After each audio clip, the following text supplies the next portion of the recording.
Hey everyone, welcome to Yoga Through Lauren. I'm Lauren Buck, and I'm really happy that you're joining me today. So today I want to answer one of the most common questions that I get as a yoga teacher, and that is, what's something that I can do every day on my own without needing a teacher or a class to follow? And I think this is an awesome question because whether you're just starting out your yoga practice or strengthening your yoga practice, the most important thing is consistency. It's better to do 5 minutes every day than a whole hour one time a week. So my answer to this question is something that fits perfectly into the 5 minutes I know you can find in your day. And it's 2 poses called cat and cow. Now, if you know anything about yoga, that sounds pretty much as basic as it can get, pretty unglamorous, pretty unfancy, but stick with me, you might be surprised. There's more than one way to practice this pose, and there's certainly more than one way to challenge yourself in this pose.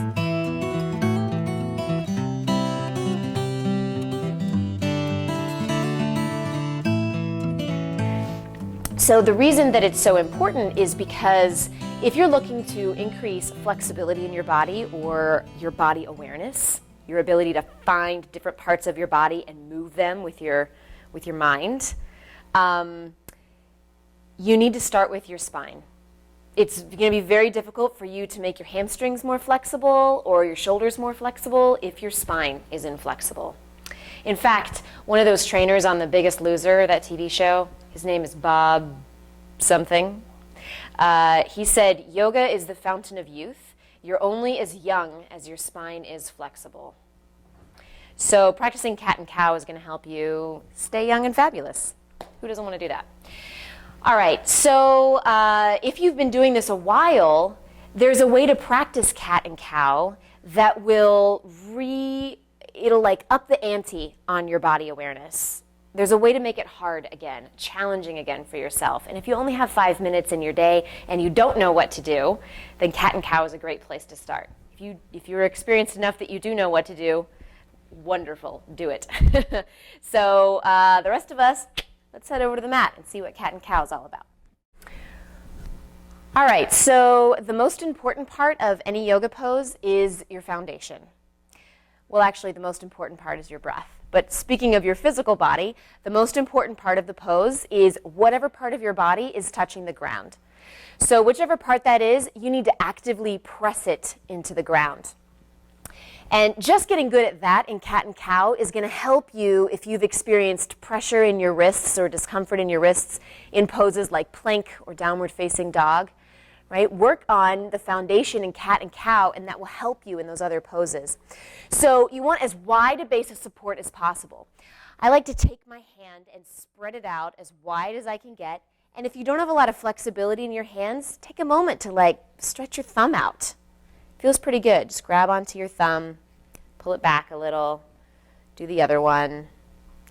And you really want to make it so that you have as much of the surface area of your palms on the floor as possible. So most people let all of the weight go right into the heels of their hands. And what that does is it causes the balls of my hands, right, where the fingers meet the palm, that knuckle, it causes those to pop up off the ground, a little or a lot. And that sends all the weight into the heels of the hands. Well, I want to spread the fingers wide enough so that I can make the weight even on the heels of the hands and the balls of the hands. And then I want to kind of claw the ground with the pads of my fingers. And what that does is it helps to activate the muscles in my forearms. And when I feel the muscles of my arms hug onto their bones, it literally picks weight up out of the floor. Right? So it's a lifting sensation. And if I couple that with the pressing down of my palms, then it creates space in the wrist joint. It doesn't create compression. Right? That's what we want to avoid. So spreading the fingers wide, rooting down through the whole surface of the palm, finding that little grippy sensation with your finger pads like you're palming a basketball. And then you want to feel your shoulders stack right over your wrist, and your elbow is stacked in there too, but it's not locked. Right? You never want to lock out a joint. If you lock out your joint, then you're allowing the joint to kind of brutally, forcefully take the pressure of your weight. And instead, I mean, not only is that not good for your joint, but it steals the thunder from your muscles. You're taking away the opportunity for your muscles to learn how to hug onto their bones. So put a soft little bend in your elbows and press down through your palms, and then your hips should be just about over your knees. So I'm actively pressing down through my palms, and then I want to lengthen my spine. So cat and cow is just flexion and extension of the spine. As I inhale, I feel my shoulder blades reach back, my tailbone reach back, so the whole back body is reaching toward the wall behind me. And then the whole front body, from my pubic bone to my navel to my sternum, that's all going to reach forward. And as I do that, I'm going to take a deep breath in. Now as I exhale, I'll press down through the palms and round my spine, curling the tailbone underneath and bringing the chin toward the chest. And then as I inhale, I feel that length come back as I reach my sternum forward. Your gaze might lift up a little here. And as you exhale, round the spine. Good. Inhaling, reach the tail back, the sternum forward, look up a little. Make sure you're still rooting down evenly through your palms. Exhale and round. So as I inhale, I'm feeling more space come between the vertebra of my spine. I'm not letting it arch so much that I get compression in between those joints, right? I feel it's lengthening. And then as I exhale, gently rounding. And the more you press your palms into the floor here as you exhale, the more you get a stretch between the shoulder blades on your back. And we're all tense there, so that should feel pretty nice. Good. Exhale and rounding. And actually, the more you practice this, the more you'll start to feel how your shoulder blades glide on your back body. So this blew my mind when I learned this little bit of alignment. Your shoulder blades don't connect onto your back ribs. The only place your whole shoulder girdle attaches, so by shoulder girdle I mean your shoulder blade, right? This little bone here, and your collarbone. That whole piece, the only place it attaches is where your collarbone meets your ribs right here.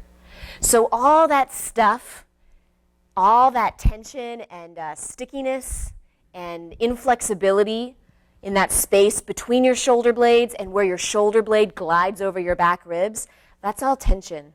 That's all muscular and fascial tension that can be released. And this cat pose, where you feel the exhale and the roundedness of your spine, is a great way to start to feel that release. And then as you inhale, feel the shoulder blades glide further away from your ears, down your back towards your tailbone. And that's a nice little practice, maybe for the whole 5 minutes that you're doing this, just focusing on the gliding sensation of the shoulder blades on the back, okay? So something else to think about as you progress in your ability to get deeper into this little vinyasa is to think about moving one bone at a time in your spine. So it's like a little contagion or like a row of dominoes. So I like to start with my tailbone on the inhale. So as I inhale, I'll feel the tailbone start to lift, and then I'll gradually let it travel up the spine, and my head receives. And then as I exhale, I'll scoop the tailbone and gradually let it travel up the spine, and my head receives. And then as I inhale, I lift the tailbone. It's like a little row of dominoes traveling up the spine. My head receives. Exhale, scoop the tailbone.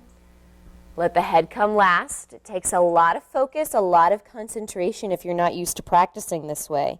And this has two main benefits for the body. One's for the body, one's for the mind. So one is it actually increases the effect of loosening those muscles in your back, that you're trying to find more flexibility and more body awareness to them. And the second benefit is that it strengthens the focus muscle in your mind. You can't really think about anything else when you're learning how to do that. It's like the antidote to all the multitasking that we're always trying to do. Your mind can only be right here, right now, doing this thing. And as soon as you get it that way, go the other direction. Lift your head first and then travel down your spine. Let the tail be the last thing to receive. Okay, so that's one way to make this practice a little more challenging for you, to up level. once you've been doing it a while. Another way is to make it more strengthening, especially for your core muscles. So for that one, you really want to make sure that you've mastered this idea of rooting down through your palms. You'll tuck your toes and lift your knees about 2 inches off the floor, no higher, no lower. And then as you move through this little vinyasa, inhaling and lengthening, exhaling and rounding, you still want to be able to isolate the spine, and you're not allowing the knees to float up and down. And this causes you to use your core a lot more, and also it causes the muscles in your arms to hug onto their bones a lot more. You'll feel, just from doing it twice, I feel a ton of heat pulsing through my body. Right, so that's another way to up-level your cat and cow practice. And there's one more thing I'll mention here.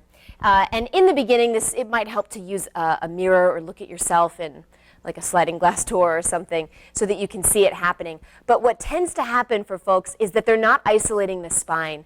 They shift forward and backward, right? So as you press your palms into the floor and inhale, you might sense that you're moving forward like this, and then as you exhale, you round back. And there's nothing inherently wrong with this. You're not going to injure yourself or anything, but you're not isolating your spine. So you're not using the focus muscle in your mind as strongly as you could be, and you're not isolating the muscles that flank your spine as much as you could be. So they're not receiving the maximum benefit. And remember, I said that you need to strengthen and relax those muscles that are around your spine first, and then you can look for flexibility in the shoulders and the hips. So if you don't have a mirror or something to see whether or not you're floating back and forth as you move through this, an even better way is to check your weight. So as you press down through your palms, notice, am I rocking forward and backward? And you can feel it on your knees too. Can I root down and commit to the rooting and then isolate just the spine? So everything else stays the same. My shoulders stay stacked over my wrists the whole time. My knees stay the same in relation to my hips the whole time. All right, and then like every yoga session, you always want to take a moment of rest to end this. So I recommend child's pose for this one. Make the knees nice and wide apart. Make your big toes touch in the back. And gently reach forward, bringing your forehead to the floor. And if it doesn't come to the floor, slide a fist or maybe 2 fists underneath so that your head can actually rest down on something. And then just take a moment to breathe here and let your bones get really heavy. After you've spent some time doing the yoga, you need to spend some time not doing. You need to practice not doing anything. And what that does is it allows the yoga to seep into your unconscious, to your subconscious mind. And that way, it's like hitting the save button on everything that you've just experienced. And that way, even when you're not thinking of it consciously, your bones will start to stack themselves in ways that are more efficient and don't collect as much tension for you. So that's it for our yoga practice today. I hope this inspires you, whether you're a total newbie and looking for something to begin your 5 minutes a day practice at home, or if you're a little more practiced, you know cat and cow like the back of your hand, maybe this gives you a new tool or two to introduce to that practice to make it more effective for you, more powerful, more potent once again. So thanks for joining me. I'd love to hear how this works for you, so throw a comment on the bottom of this page. Let me know, and let's be in conversation. Until next time, namaste, everyone. Thank you.